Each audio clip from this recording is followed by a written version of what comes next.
The smartest Roblox scam ever. Of November the 22nd, 2022, a man quickly rushes down the rainy path to his home. He bursts open the door. He's in distress. His friend has just sent him a concerning call. While praying the call was a simple prank, with an anxious heart, he goes to his computer to enter Roblox.com, and his prayers are unanswered.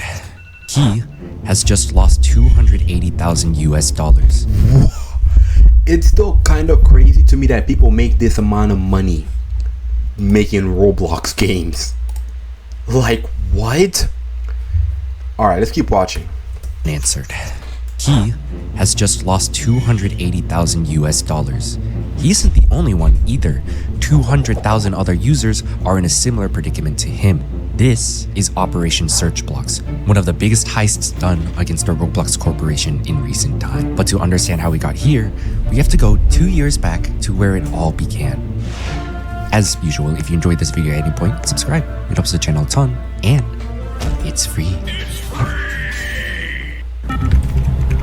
On the morning of August the 2nd, 2020, Matthew Fripp, or just Fripp, has just finished developing his latest project, an open source plugin called Searchblocks. After updating the project on GitHub, he uploads it to the public as an extension on the Chrome Web Store. The extension, put in the most simple way possible, would scan the avatar thumbnails shown on the server list and try to find the matching avatar to the user the person was trying to find in the game. Upon finding a matching avatar thumbnail, the extension would automatically join the server of that player, even without the player being friends with that user. Of course, the only flaw with this method is that if two people have the same avatar and in turn the same avatar thumbnail ID, the extension would be unable to differentiate and you would be unable to join the user you wanted. At surface level, I think I've heard about this. People used to do this to join YouTubers. People used to do this so that they can join YouTubers without having to have them added. I think I remember this one. The extension seems pretty harmless. Of course, the people most hurt by this service are the YouTubers. You literally sit there at your computer all day long, just waiting for me to join a game so you can join in and say a swear word in Roblox. Your life is nothing. You serve zero purpose. You should kill yourself now and give somebody else a piece of that oxygen. Thank you, Creekcraft. Being a great influence on the children as always. What? Many of them complaining as they always do, but for this extension in particular, since it gives users the power to join them whenever they want, to disrupt their recordings, and concerns of possible stalking also rose. But the extension continued to exist. Some time passes, and 1 year later, on March 18th, 2021, the plugin mysteriously disappears from the Chrome Web Store, but was reinstated the following day. Perhaps it was removed due to some of the backlash. Maybe this should have been a possible cause for concern. But no one paid too much heed. There was no need. And so, yet another year passes by. It's now the afternoon of November the 22nd, 2022. 2 years since Searchblocks first launched on the Chrome Web Store. On this day, Fripp, the creator of Searchblocks, suddenly removes the GitHub repository for the program from his account. With the removal of the repository, now no one can see the changes made to the code for Searchblocks from this point onward. With that in mind, Matthew Fripp pushes his final update to the extension for all users worldwide. But why would he wait for 2 years to do this at this exact moment? He didn't. The individual who deleted the repository and updated the extension was somebody completely different. Not too long ago, Fripp had been offered a sum of money in return for access to the repository for Searchblocks and full ownership of the extension. It's unknown how much money it was, but it should have been a decent amount, as what's important is that Fripp accepted the deal. The man offering the cash is Lucent Waves, also known as Block's Tensions, and this isn't the first time he's done this either. In the past, Tensions, or Lucent, had made fake extensions on the Microsoft Edge store that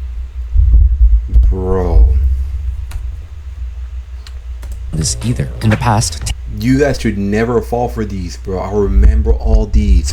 People used to always fall for these. Oh my gosh.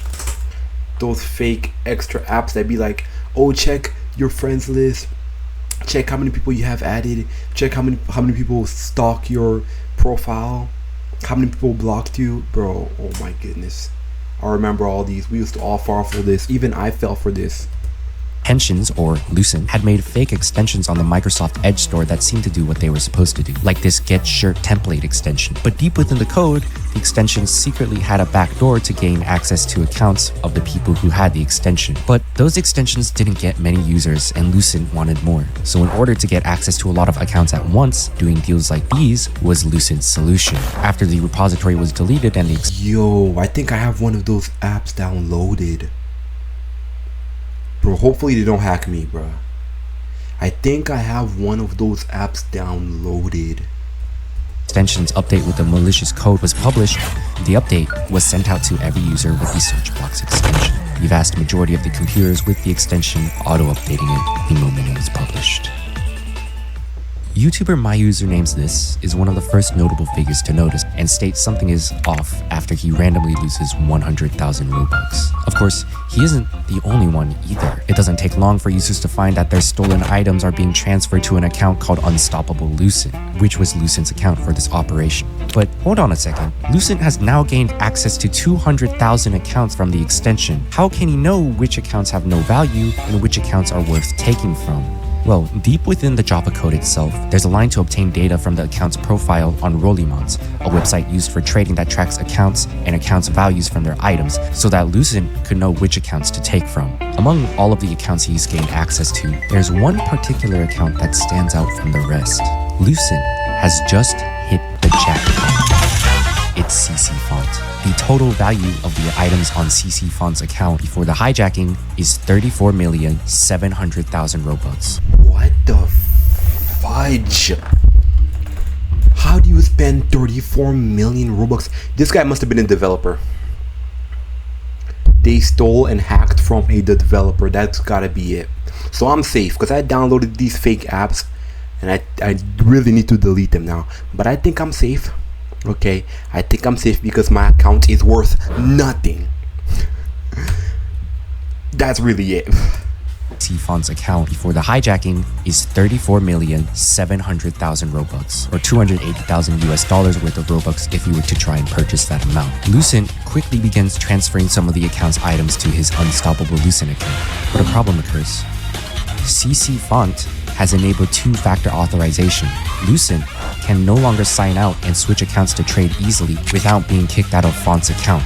It's tragic to know now that Font knew of two-factor authorization but was unaware that if he scrolled all the way down, the logout of all other sessions button could have ended this whole farce and reset his .logo security cookie which Lucent had used to gain access to his account. But Font had no idea that was an option. Now that Font has enabled two-factor authorization, Lucent is aware that the people are onto him, and the pressure is growing. In a hurry, he starts sending many trades back and forth, keeping some of the cheaper items while giving away the expensive ones to CC Font in order to cause confusion to let CC Font's account take some of the blame instead. Font's account would become the 13th richest on the entire platform at the time, and with all eyes now on him, it's a race against time. Either Lucent finishes his diversion and makes a clean getaway, or CC Font regains access to his account and clears up the misunderstanding. This is intense. So they start sending items back and forth. Oh my goodness. So he sends most of the item that he stole over to the main account so that people can attack the main account. Yo, that's crazy. If you know, you know. If you know, you know. Oh my goodness. Oh my goodness. That's actually pretty smart. I wonder if that's illegal. Is that illegal? The race is cut short. Builderman is here. Lucent waves his account, Unstoppable Lucent is banned, and Roblox begins refunding the lost items and Robux to their rightful owners. How did they find him? Builderman is Builderman. Lucent waves his account, Unstoppable Lucent is banned, and Roblox begins refunding the lost items and Robux to their rightful owners. Yet, there's still one problem: CC Font. Upon a closer look at CC Font's account, you'll see that his account was already worth millions of Robux and he had 220 trade ads on Rollimons before the hijacking. At first glance, it seemed like he was an innocent yet avid trader on the Roblox platform. Unfortunately for Font, Lucent's diversion worked. Because he had traded so many items back and forth to Font in hopes of passing the blame so his real account would be left alone, the moderation team is unsure if the people behind the accounts are actually working together. It's not like they can just ask them in person. Font seems innocent, but there's actually a small minuscule chance that he isn't. The moderation team has to make a choice. Either let Font free, but with the chance that he was secretly in on this whole thing, or eradicating him. With the reasoning that Font technically had stolen items on his account because of Lucent, the moderation team opts to ban CC Font. No, bro. All of those items worth hundreds of thousands, millions, some of which only 6 copies exist today, are gone forever. The economy loses, and in the end, nobody wins. Bro, CC Font did not deserve that. Yo, definitely check out this person's channel. What the heck? That was like a whole movie. Crazy. Y'all stay safe out there. Y'all stay safe.